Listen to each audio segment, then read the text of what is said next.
If you're a basketball fan, former Laker great, Laker legend, top 75 player of all time. So, James Worthy, he was on this radio show and he spoke about some of his concerns with the NBA today. We definitely think we got to get into that. So, this is his quote. Kareem had 4 years with John Wooden. Michael Jordan and I had 3 years with Dean Smith. Isaiah Thomas had some years with Bobby Knight. So he's explaining here that players are spending less time in college. Right? This is that argument. That's that quote from that. He's saying players are spending less time in college and it's hurting the sport. He's not done yet. He says, so you learn the fundamentals, what he said. Not only that, you learn how to live. He's still talking about the college experience. Staying there longer. You learn how to balance your freaking checkbook in college.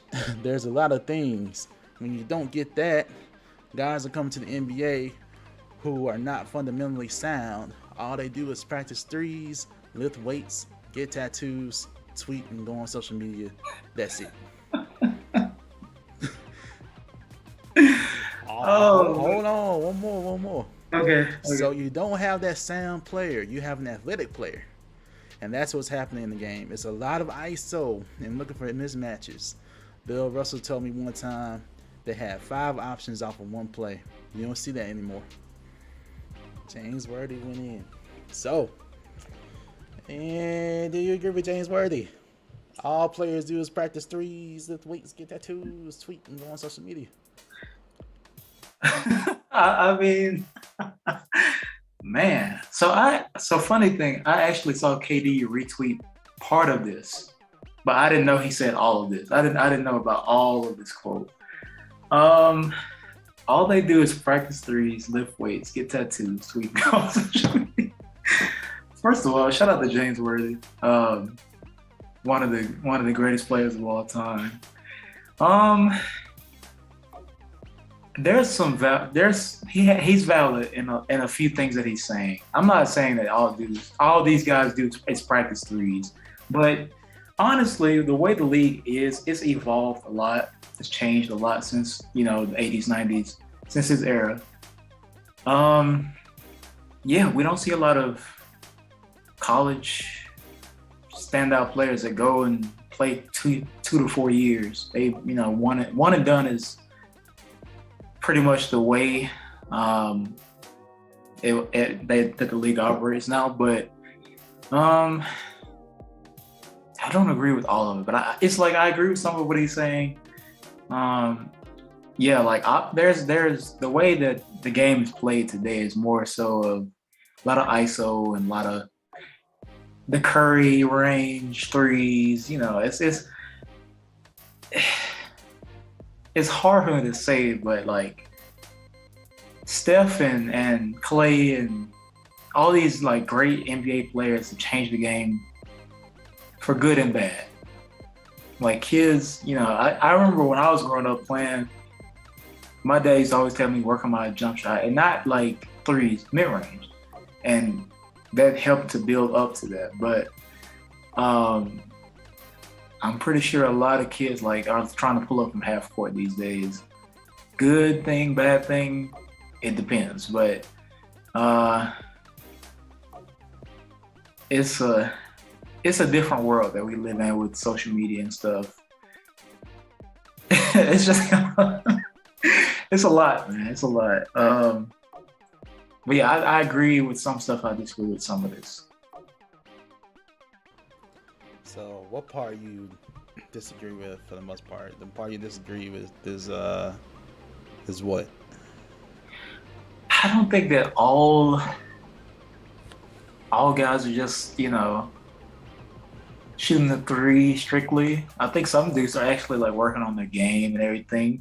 Some, I'm not gonna say like all, but some. I don't think everybody's getting tattoos and tweeting either. But I do agree with. I feel that back in not in the 90s, but early 2000s, college was still like a big factor. And going, like, if you went to Duke, most players went 4 years, and they, like you said, you learn how to grow. You grew up and learned basic things before you just kind of like were young in the league and had $1 million, and then you go and blow it. So I think that that aspect of it, he's right. I think that could benefit a lot of kids, but at the same time, yeah, and the player options, like within plays, like you had this one play, you had 5 options. Yeah, I kind of miss seeing like strategic plays and stuff, but now it's more like pick and roll, handoff, ISO. But we live in a league where we got KD and Kawhi and all these dudes that can just kill you in ISO. So of course that's where the league is gonna go. But it's just funny. I've James Worthy. It's not the first time he's like went off. So I'm just thinking about it in the past. He's a funny guy for sure. Yeah. When I first saw this, it's like I thought like, oh man, like get off my lawn type stuff. Like the game's changed, it ain't the same. We used to do this, y'all doing that. I mean, that's what I first thought of. But he does have some points here that I kind of do agree with. A lot of the game has changed substantially, like a whole lot. It's rare when you see someone take a mid range. It's rare. It's rare. Most of the time now, it's like either get to the key or a 3. And all teams do this. It's a copycat league. Analytics, man. Get a layup or get a 3. There's like no other shot exists. And I, like, to that point, I'm like, I get it, man. I be wishing sometimes. I watch these games and I'm like, man, if you would just, you don't have to take a side step and then shoot a side step over 3, or sometimes you got the space because dudes are backing up. If you take one dribble in, mid-range pull-up is easy shot. And there are only a few guys that do that now. So to that point, yeah, but it's so rare to see. And I will say this, some of the greats, I believe the great players in the game work on all aspects of the game. Like the great players in the game today. Yeah. However, we only have so many great players. That means everybody else is essentially doing what he's saying. I don't know if they're all getting tattoos now. I don't know if they all lifting weights. But based on what I see, they're definitely shooting 3s. We don't see a lot of post-up game anymore at all. Even from players that will do well in the post. I believe there are some players that will really benefit from the hook, from the sky hook. Can you imagine Joel Embiid learn the sky hook? Bro. His bag is already deep. It is. If he added that, because a lot of people, I think this too, the sky hook is like one of the most unstoppable shots ever. So there's one guy that he's not even a center, he's a guard. He was on OKC. He came out of the G League.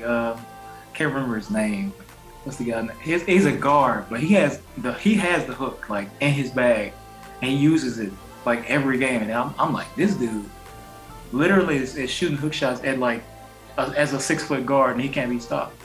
He's getting buckets. I had to look at it. I had to look it up, but yeah, I feel that players today, their game isn't so well rounded because of, like I said, the analytics, the Steph Curry era.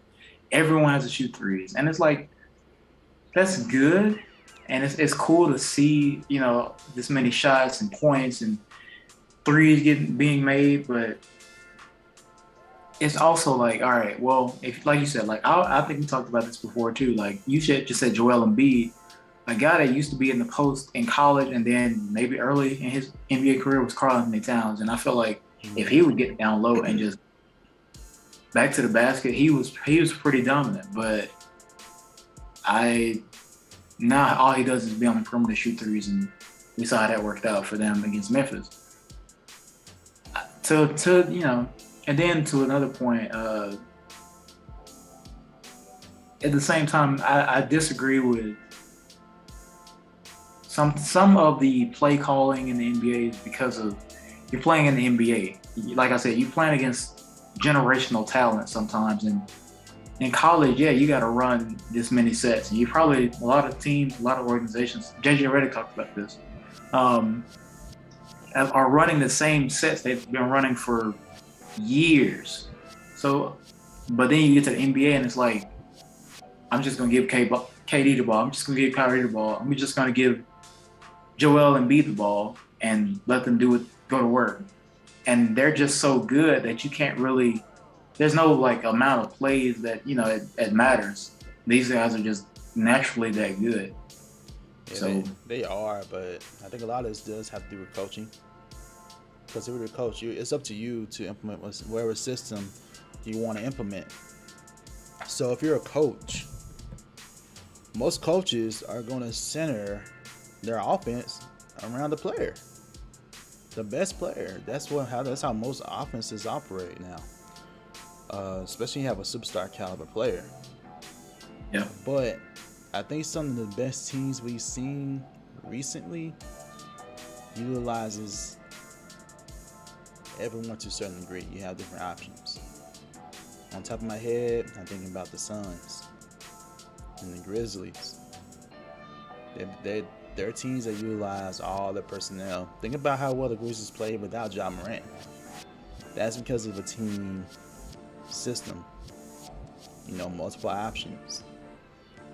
And I think teams with superstar players will definitely benefit from that. I think KD was upset. He had that with Golden State. That was a system that utilized different players. It was a system. KD said, I'm paraphrasing here, he was like, you need ISO, right? ISO is needed in the game. Looking at what happened this postseason, looking like KD is looking wrong right now. We'll get into that later though.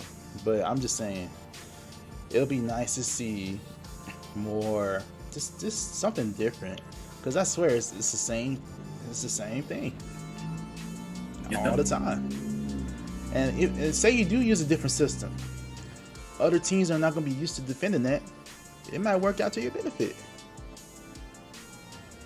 That's why Golden State's so good. I mean, even though we know that Steph and Clay are going to shoot threes, the way in which they do it is not, I'm just going to dribble, step back and shoot like a James Harden, KD type situation where it's ISO. It's all within their action. And I think James Worthy's point, that would be beneficial to see, and it wouldn't be so easy to stop KD and the Nets if they had a system. Yeah. And to be fair, sets, yeah, for sure. Right. Like you said, like the Suns running that pick and roll with DeAndre Ayton, Crowder gets the touch. It's like, honestly, the way San Antonio has played for years, right? And they hadn't been as successful since Tim Duncan, or since Kawhi left, but they have a system with these players that are superstars, but they play within the system and they worked for years. Very successful.